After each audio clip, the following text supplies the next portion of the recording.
welcome back to my shop. Rob from Woodsley Summercraft here. Today I've got a bunch of stickers to show you that I received in the mail from various other artists on YouTube. I've got Rebecca de Groot's sticker. She sent me a note. Thank you and enjoy, Rebecca. She sent a sticker. It's her llama with the Rebecca de Groot Studio flag in its mouth, and she signed that, and she sent her business card also. Thank you, Rebecca. And Pat Lap sent a couple of stickers with his usual grin on his face there, and he's put poutine power. That's poutine is a Canadian thing. That's cool. Thanks, Pat. I got a little letter from Ligia in the UK. Thanks for sending your stickers. Mine are here now. Please let me know that you've received them. Well, I've received them, Ligia. Thank you very much. Oh, drop that. And there's her stickers. I got a couple. I'll put one up here. And Bram Sharp has a new sticker. I think he's up here already somewhere.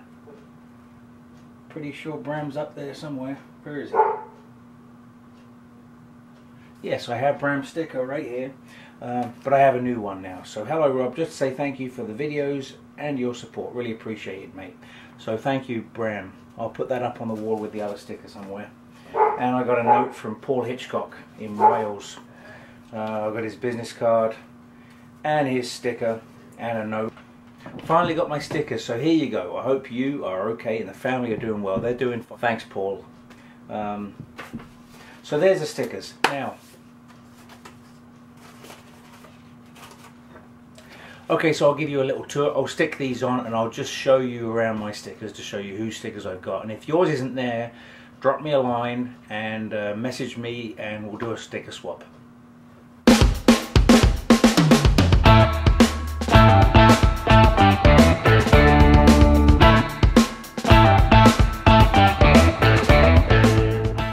So what are we doing today? Well, a few weeks ago, actually maybe even a couple of months ago, I was given this big chunk of oak from a buddy of mine, and it looked like it might have been a burl. In fact, in one of my previous videos on the spalting, I used it to weigh down the lid on the box of wood in the water.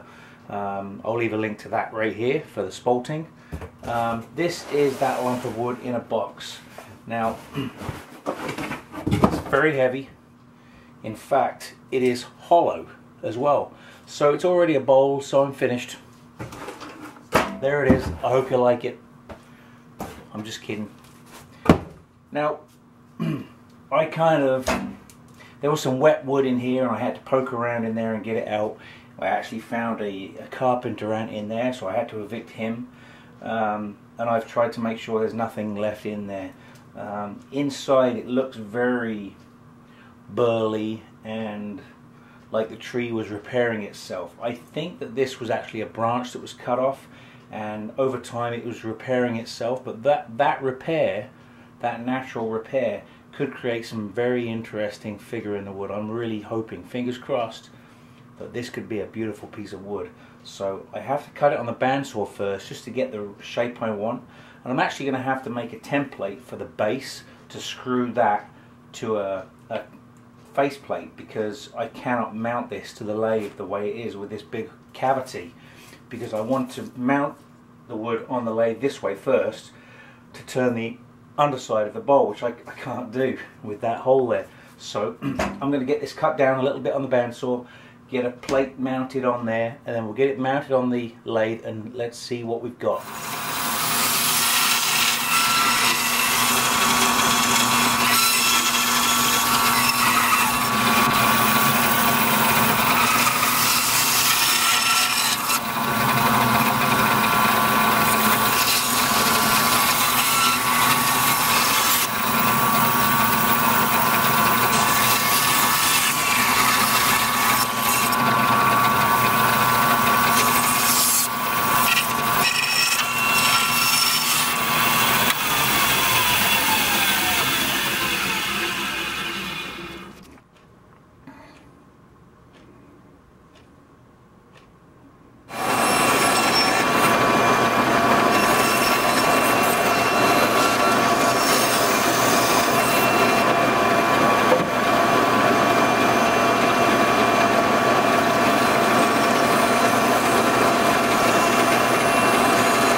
Alright, so this is the cut side of this blank, and it shows this cavity.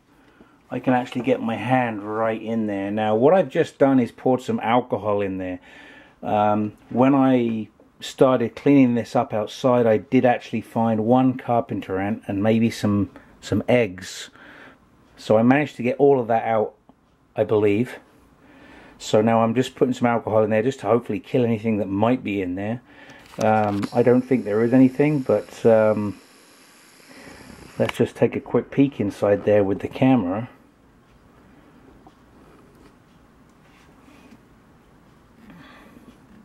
And you can see how nasty that is in there.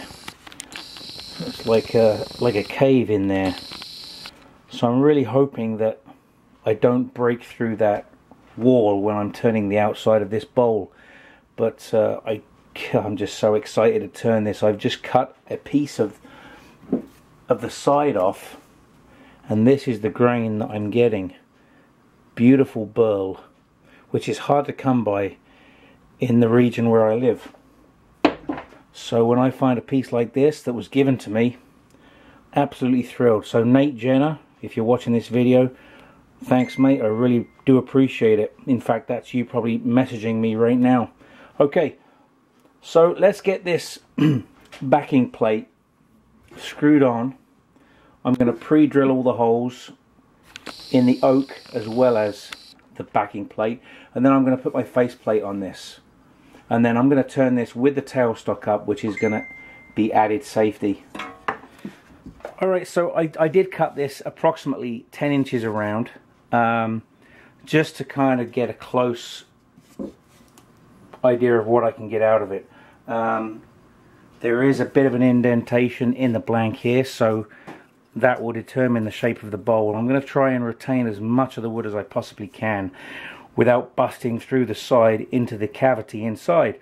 So I'm going to have to play it by ear and see how it goes, but first of all I've got to get this plate screwed in place, so let's get this done. Okay, so I've got the faceplate mounted to this piece of wood, which is again mounted to the bowl blank. This piece of wood is mounted with 8 screws, and this is mounted with 8 screws. So I'm pretty confident that this is not going to go anywhere. It's going to stay attached to the wood. Some of these screws actually do go into the oak as well. So I'm pretty happy that this is secure. So I'm going to get this mounted to the lathe now, and between the spindle and the tailstock for added support and safety. Okay, so mounting this to the lathe, I've got it in slow speed already. That's critical. When you've got a piece that's heavy and possibly out of balance, you need the lathe to be in slow speed before you mount it. Otherwise you're heading for a possible accident. And I'll just tighten this up. Okay, so this is now free and clear of any obstructions. Doesn't hit the lathe bed or the tool rest at the moment. And in slow speed, she spins.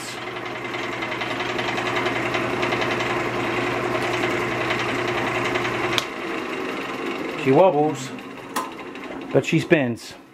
So we need to get this trued up so that we can put it on the chuck as soon as possible. Okay, so I'm going to be using pull cuts, like shear scraping, to start with.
Well, it's been a few weeks since I've been working on this bowl, and I want to do some more today. The moisture content is still relatively high. This has been stored in a black plastic bag for these few weeks. There's no mold or anything growing on it. There is a slight discoloration to the wood from being in that bag with the moisture, but that's okay because we're going to return this. I have to decide whether I want to put a mortise or a tenon in the underside, and I think I'm going to go with a tenon. This area here is the problem area, because eventually when I hollow this vessel out, this will probably be a lot of air right here, so it's going to prevent me from putting this on, say, a Longsworth chuck or cold jaws or anything. So what I'll end up doing is putting it on a jam chuck to remove that tenon. But I think a tenon is going to be stronger than using a mortise. So I'm going to get the underside of this flattened off and put a tenon on the underside.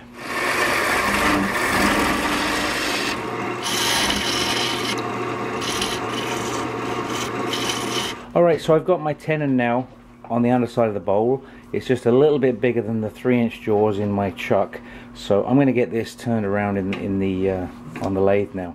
Okay, so I've got the overall out shape. It needs a little bit of refining, but I'm going to be able to do that once I get all of this faceplate off. So now what I'm going to do is remove the faceplate and this piece of plywood, which helped me to hold the blank initially. Okay, so here's another look at the inside of the bowl. A lot of the hollowing is already done for me, but it's going to create issues now because the tool's going to want to bounce around like crazy. Oak is extremely hard wood. There is some punk in there, so that should turn away no problem. But it's going to be interesting to see how this comes out. So what I'm going to do first of all is chew up this face, and then I'm going to start hollowing it out. And then there'll be a little bit of final shaping here at the rim before I get too thin, but it's going to be a fairly basic form. I wanted it to be almost like a globe, but we are going to lose probably most of this bark, and it's going to be open here on this side, I think.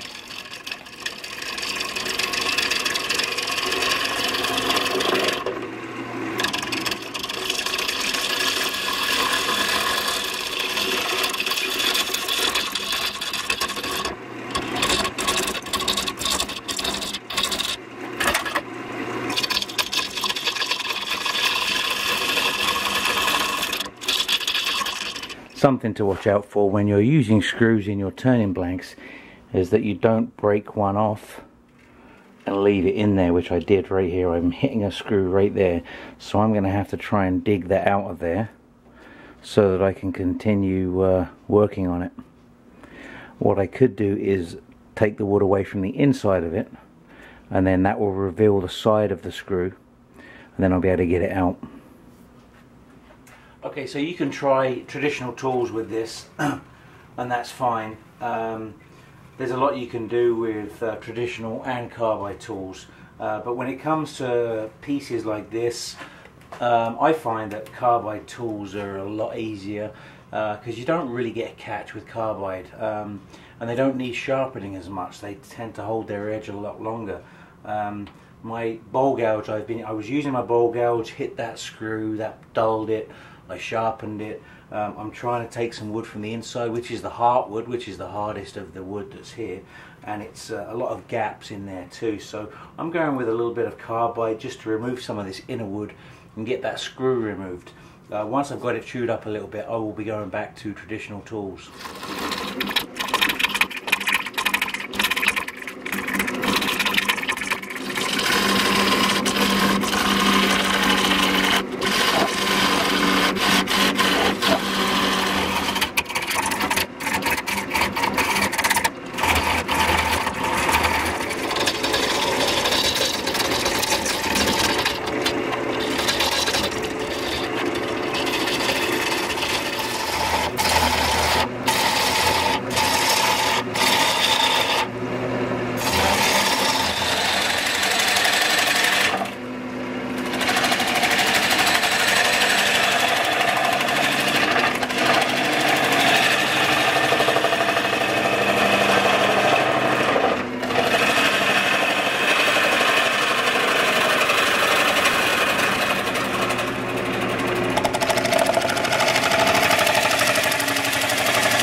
Okay, so this bowl is now basically turned to finish. I have to now do some sanding. It's going to require quite a bit of sanding. As you can see, it's got this massive inclusion here on the side, and there was a small inclusion on the inside as well, which I used epoxy and coffee granules to fill. Definitely not one of my easiest turns. A very, very hard piece of wood, this burl, so it's going to take quite a bit of time to get this sanded down to the finish that I want before I finish with Yorkshire grit and Hampshire sheen. So I'm going to get this thing sanded down. I'm actually going to wet sand it. I'm going to put some oil on it, and I find that that helps me get a really nice finish. So I'm going to be starting probably at 60 grit and then work my way through to about 320 before I go with Yorkshire grit.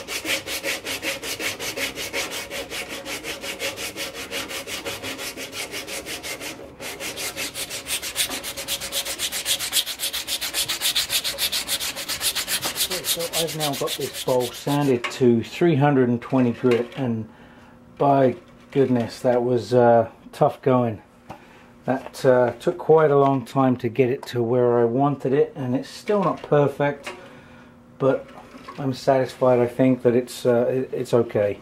So I actually wet sand with oil quite often.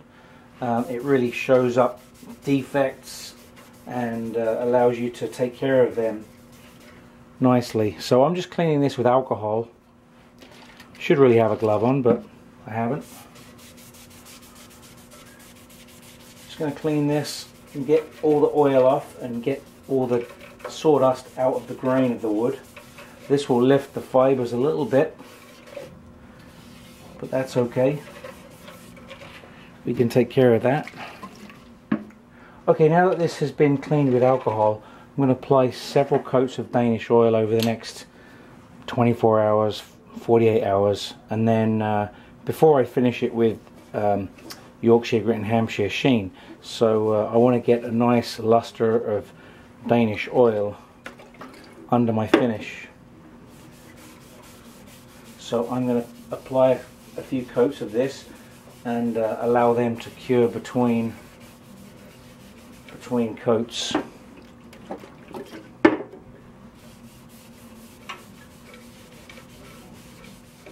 Okay, so this has had 4 coats of Danish oil applied.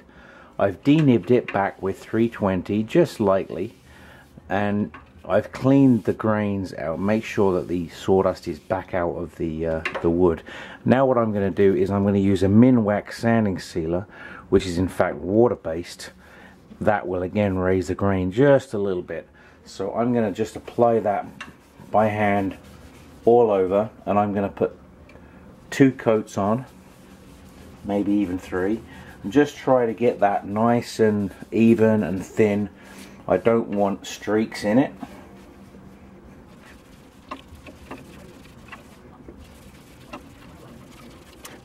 And I'll even do the bark section.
haven't put out too many videos lately, but I have been very busy. I went away on vacation to San Francisco. That was fantastic. Absolutely loved it. And I just recently did a couple of classes at Lee Valley. I had some students there learning to make a flared rim bowl and also a clock.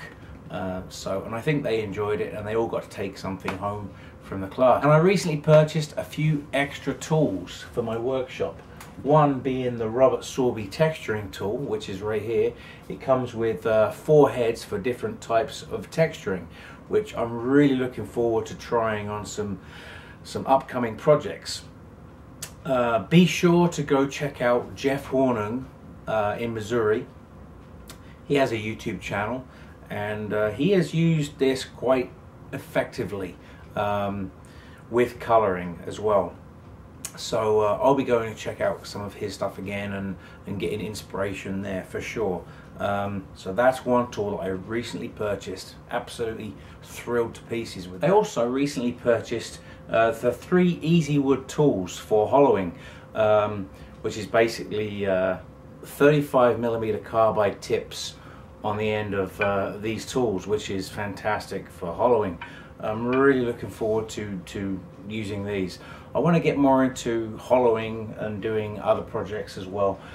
I do enjoy doing bowls, but I want to try some different things as well. I've also recently purchased a new camera because the one I'm using right now is getting old, and I think it's time to upgrade a little bit. This is an Activion, which is like a GoPro. It's a CX Gold Plus, which is a pretty decent camera. I think it's got twice the frame rate of the one that I'm using right here in this film, so hopefully we'll get some better slow motion shots in the future. So anyway, that's what I've been up to. What else have I got to say? Nothing much. I think that's about it. So that wraps up this video. Thank you very much for watching. Thank you to all the new subscribers. I really appreciate you tuning in and watching my videos. So until next time, take care.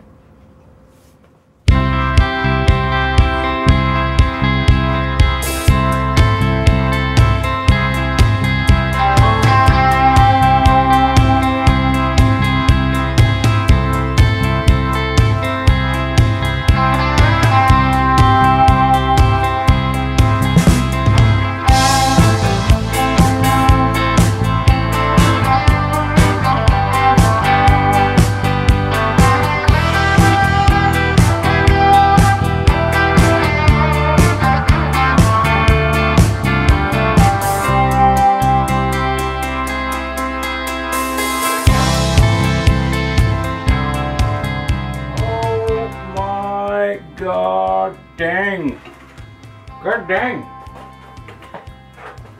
Oh, look at them, they're beautiful! Look at that! Lovely shavings!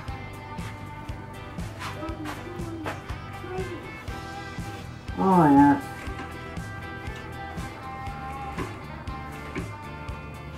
And some pump behind me, and it's done. Who cares what I think? Do you care what I think? I don't care what I think. Bye.